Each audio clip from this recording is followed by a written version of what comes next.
Hello everyone. कैसे हैं आप लोग? आई होप आप लोग अच्छे होंगे और आपकी पढ़ाई भी अच्छे से हो रही होगी। आज की इस वीडियो में हम लोग वैद्युत द्विध्रुव के कारण, इलेक्ट्रिक डाइपोल के कारण विभव पढ़ेंगे। जिस प्रकार से हम लोगों ने पिछले चैप्टर में वैद्युत द्विध्रुव के कारण अक्षीय स्थिति, निरक्षीय स्थिति तथा व्यापक स्थिति में वैद्युत क्षेत्र पढ़ा था, ठीक उसी प्रकार हम लोग यहाँ पे भी अक्षीय स्थिति, निरक्षीय स्थिति और व्यापक स्थिति में वैद्युत द्विध्रुव के कारण विद्युत विभव पढ़ेंगे। तो आइए आज का वीडियो शुरू करते हैं और आज का पहला टॉपिक लेते हैं। आज का हमारा टॉपिक है वैद्युत द्विध्रुव के कारण विभव, electric potential due to an electric dipole. हम लोग ये पहले से जान चुके हैं कि इलेक्ट्रिक डाइपोल किसे कहते हैं। वैद्युत द्विध्रुव एक ऐसा निकाय होता है जिसमें दो परिमाण में बराबर परंतु नेचर में विपरीत आवेश एक दूसरे से अल्पतम दूरी पर स्थित होते हैं, तो वो निकाय क्या कहलाता है? वैद्युत द्विध्रुव। तो अब दो आवेश हैं, तो कैसी भी स्थिति हो, किसी भी पॉइंट पे जाएंगे तो दोनों आवेशों के कारण जैसे वैद्युत क्षेत्र अलग अलग होता था, वैसे विभव भी क्या होगा? अलग अलग होगा। तो इसके कारण जो मुख्यतः स्थितियां होंगी वो दो स्थिति होगी, अक्षीय स्थिति और निरक्षीय स्थिति। तो आइए हम लोग इसका पहला जो स्थिति है अक्षीय स्थिति, अक्षीय स्थिति में वैद्युत विभव कितना होगा उसको जान लेते हैं। हमारी जो पहली स्थिति है वो है अक्षीय स्थिति या अनुदैर्ध्य स्थिति, axial or end on position.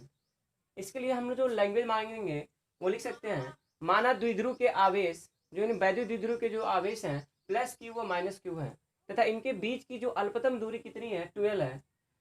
द्विध्रुव के मध्य बिंदु ओ से स्मॉल आर दूरी पर एक अक्षीय स्थिति में बिंदु पी है। ये हमारा लैंग्वेज रहा। ये हमारा द्विध्रुव है ए बी और इसके जो आवेश है ये माइनस क्यू है और ये प्लस क्यू है, जो दोनों क्या है? परिमाण में बराबर है। ये इनका मध्य बिंदु ओ है और ओ से स्मॉल आर दूरी पर अक्षीय स्थिति, चाहे अक्षीय स्थिति ऐसे इधर हो सकती है, प्लस वाले आवेश के इधर हो सकती है, या माइनस वाले आवेश से भी क्या हो सकती है? इधर हो सकती है अक्षीय स्थिति। तो ये जो हम ओ से बिंदु पी की जो दूरी लिए हैं आर, तो उस स्थिति में अगर हम दोनों आवेशों से दूरी ज्ञात करें तो हम ये जानते हैं कि दोनों के बीच की दूरी क्या है? अगर 12 है तो ओ से बी की या ओ से ए की जो दूरी होगी क्या होगी? यल होगी। ये यल होगा और ये यल होगा, इसलिए दोनों मिलके क्या होगा? 12। तो हम जब आवेशों से बिंदु पी की दूरी ज्ञात करेंगे तो अगर प्लस आवेश से देखें यानी बिंदु बी से देखें तो बी पी की दूरी कितनी हो जाएगी? R minus L. जबकि ए से जो ए पे जो आवेश है यानी माइनस क्यू से अगर बिंदु पी की दूरी ज्ञात करें तो कितना हो जाएगा? R plus L. तो अब इस स्थिति में देखें यहाँ पे कि ये आवेश है, इसके कारण भी यहाँ पे क्या होगा? एक विभव होगा और इसके कारण भी क्या होगा? यहाँ पे एक विभव होगा। तो अगर हम पहले लिखे कि प्लस क्यू आवेश के कारण बिंदु पी पर वैद्युत विभव, उसको मान लिया हमने V1, तो V1 बराबर क्या होगा? 1/4πε0 ये इंटू क्यू बटे जो बीच का डिस्टेंस है, तो बीच का डिस्टेंस कितना है? R minus L. इसको हमने समीकरण 1 बना लिया। हम ये जो सिस्टम है, निकाय है, यानी जो हमारा ये द्विध्रुव है उसको हमने वाई में रखा हुआ है या निर्वात में रखा हुआ है। इसलिए अगर माइनस आवेश से अगर हम क्या करें, माइनस आवेश के कारण बिंदु पी पर वैद्युत विभव निकालें, तो उसके लिए क्या मान लिया हमने? V2। तो V2 किसके बराबर होगा? माइनस, क्योंकि ये आवेश माइनस है इसलिए क्या होगा? ये माइनस 1/4πε0 क्यू अपान बीच का जो डिस्टेंस है, और बीच का डिस्टेंस कितना है? R plus L. इसको हमने समीकरण 2 बना लिया। हम जानते हैं कि जो विद्युत विभव होती है वो एक अदिश राशि होती है और अदिश राशि का जो योग करते हैं उसमें हम क्या करते हैं? बीजगणितीय योग निकालते हैं। तो उसके हिसाब से निकालें अगर, तो बिंदु पी पर परिणामी वैद्युत विभव निकाले तो परिणामी वैद्युत विभव क्या होगा? V बराबर V1 प्लस V2। अब हम समीकरण 3 में यदि V1 और V2 के मान रख दें तो हमें कुछ ऐसे प्राप्त होगा। V बराबर 1/4πε0 into Q upon R minus L plus bracket में minus 1/4πε0 into Q upon R plus L. अब चूंकि प्लस में माइनस का मल्टीप्लाई हो जाएगा तो ये माइनस हो जाएगा, तो हमारा अगला जो स्टेप हो जाएगा V बराबर 1/4πε0 into Q upon R minus L minus 1/4πε0 into Q upon R plus L. अब यहाँ पे एक चीज है कि 1/4πε0 इंटू क्यू सब में कॉमन है, तो हम क्या किए? क्यू अपान 4πε0 को हमने कॉमन कर लिया है, तो बचेगा हमारा 1/r minus L minus 1/r plus L. और यहाँ से अगर हम क्या करें, दोनों का हर बराबर करके अगर हल करें तो इसका मल्टीप्लाई इधर कर देंगे, क्रॉस मल्टीप्लीकेशन, इसका मल्टीप्लाई इधर और दोनों का आपस में मल्टीप्लाई कर देंगे। तो मल्टीप्लाई करेंगे तो यहाँ पे हो जाएगा R plus L minus R और माइनस आर, उसके बाद जब माइनस आर में मल्टीप्लाई कर देंगे माइनस आर हो जाएगा, और जब इसमें मल्टीप्लाई करेंगे तो minus L into minus L क्या हो जाएगा, प्लस एल। अब यहाँ से क्या होगा, अगर हम देखें तो आर और प्लस आर और माइनस आर, इससे ये कैंसिल हो जाएगा, और ये यल यल क्या हो जाएगा, 2l हो जाएगा। थोड़ा नीचे की बात कर लेते हैं, यहाँ पे फार्मूला हो गया a minus B into A plus B, और a minus B into A plus B के लिए हम लोग लिखते हैं a square minus B square, तो उसके हिसाब से हो जाएगा ये L square R square minus L square. तो हम भी बराबर हो जाएगा 1/4πε0 into Q into 2l upon R square minus L square. अब यहाँ से अगर ये चीज लिख लें कि हम जानते हैं q इंटू 2l को क्या करते हैं, वैद्युत द्विध्रुव आघूर्ण के, यानी वैद्युत द्विध्रुव आघूर्ण से लिखे तो p बराबर हम ऑलरेडी जानते हैं कि p बराबर क्या होता है, q इंटू 2l। वह जो ये बीच का जो डिस्टेंस है, बीच का जो डिस्टेंस यानी जो l है वो क्या है, r की तुलना में बहुत ही कम है, मतलब r क्या है, बहुत ज्यादा है। तो वहां पे हम लिख सकते हैं r इज ग्रेटर बहुत ज्यादा अगर बड़ा हो किससे, l से, उस स्थिति में जब r का स्क्वायर कर देंगे और l का स्क्वायर कर देंगे तो r का स्क्वायर बहुत बड़ा हो जाएगा, और उस स्थिति में अगर एक छोटी सी राशि को क्या करें, जोड़े या घटाएं तो मान में कोई ज्यादा परिवर्तन नहीं होगा। उस स्थिति में हम लिख सकते हैं कि R square minus L square लगभग किसके बराबर होगा, आर स्क्वायर के बराबर होगा। तब हमारा जो हो जाएगा v बराबर 1/4πε0 into P upon R square, जहाँ पे p क्या है, वैद्युत द्विध्रुव आघूर्ण है। अगर यही क्या करें, ये वैद्युत द्विध्रुव है, वैद्युत द्विध्रुव को हम किसी के पैरावैद्युतांक वाले माध्यम में अगर रख दें तो हमारा जो v का मान है 1/4πε0 k into P upon R square हो जाएगा, जहाँ पे k क्या है, उस माध्यम में, जिस माध्यम में जो वैद्युत द्विध्रुव हमने रखा है उसका क्या है, पैरावैद्युतांक है। ये तो था हमारा अक्षीय स्थिति में बिंदु P पर परिणामी वैद्युत विभव। अब हम जो अगला है हमारा दूसरा, निरक्षीय स्थिति या अनुप्रस्थ स्थिति, जिसको बोलेंगे ब्रॉड साइड ऑन पोजीशन।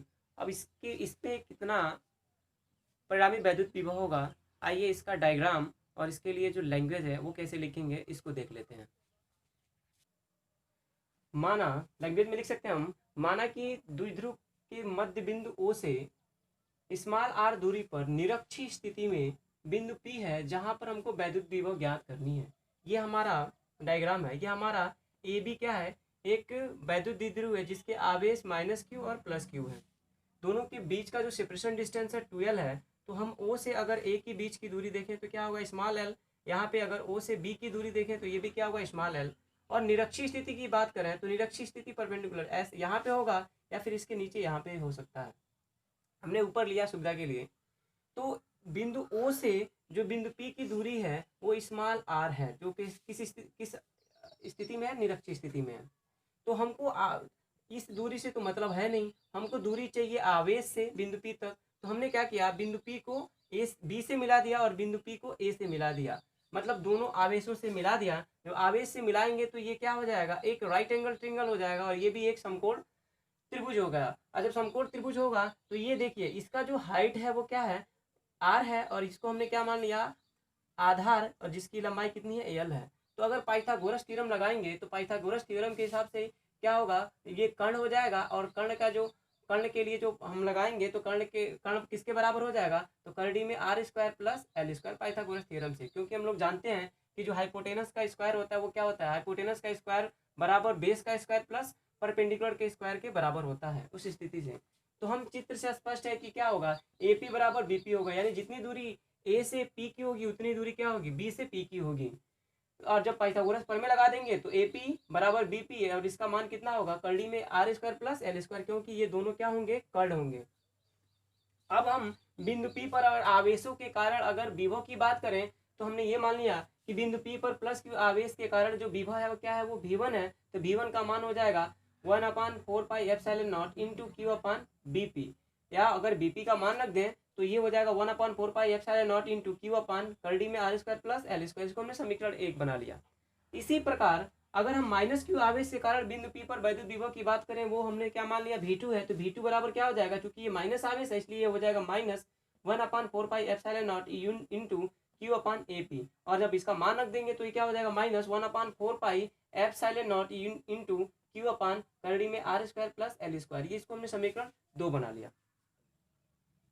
बिंदु P पर अगर परिणामी वैद्युत विभव की बात करें, यानी P पर परिणामी वैद्युत विभव की बात करें हम, तो हम जानते हैं कि विभव कैसी राशि होती है, एक अदिश राशि है, और अदिश राशि का जो जो समेशन कैसे हम फाइंड करते हैं, परिणामी कैसे फाइंड करते हैं, तो दोनों को या दो से अधिक है तो उनको जोड़ के। तो यहाँ पे दो विभव है, तो दोनों को क्या करेंगे, हम जोड़ेंगे। तो वो क्या, अगर परिणामी भी है तो v बराबर क्या होगा, v1 प्लस v2। अब समीकरण 1 और 2 से अगर क्या करें, v1 का मान और v2 का मान रख दें, तो क्या होगा, v बराबर 1/4πε0 into Q upon R square, कड़ी में R square plus L square, और ये माइनस 1/4πε0 इंटू क्यू अपान कड़ी में R square plus L square. क्योंकि यहाँ पे देखिए ये दोनों क्या आपस में बराबर है, ये प्लस है ये माइनस है, इसलिए v का मान कितना हो जाएगा, 0 हो जाएगा। यहाँ से एक चीज स्पष्ट हो गई कि जो निरक्षीय स्थिति में वैद्युत विभव है, वैद्युत द्विध्रुव के कारण वैद्युत विभव है वो क्या होता है, शून्य होता है। परंतु हम लोगों ने जब क्या नाम है कि वैद्युत द्विध्रुव के कारण निरक्षीय स्थिति में वैद्युत क्षेत्र की तीव्रता फाइंड किए थे तो वो शून्य नहीं आया था। अब यहाँ से एक और चीज है कि हम ये तो हमने निर्वात या वायु में लेके इसको माना है, अगर ये जो वैद्युत द्विध्रुव है हम किसी भी माध्यम में रख दें तो भी क्या होगा, जो परिणामी वैद्युत विभव है वो कितना होगा, शून्य ही होगा।